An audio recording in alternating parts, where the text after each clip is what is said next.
விடியல் தரப்போவதாக சொன்னார்கள். ஏழைங்க கண்ணீரை துடைக்கப் போவதாக சொன்னார்கள். இவர்கள் சொன்னதை நம்பி ஓட்டு போட்டுவிட்டு தாகம் தணிக்க குடிநீர் குழாயை திறந்தேன். மலம் கலந்த நீர் வந்தது. வேதனையில் சென்னைக்கு சென்று ஏதாவது ஒரு வேலை செய்து பிழைக்கலாம் என்று வந்தேன்.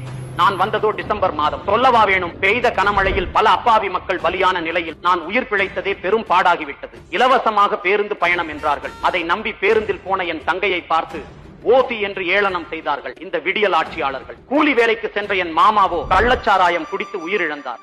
ஏன் இன்னும் மதுவிலக்கை அமல்படுத்தவில்லை என்று கேட்டேன்.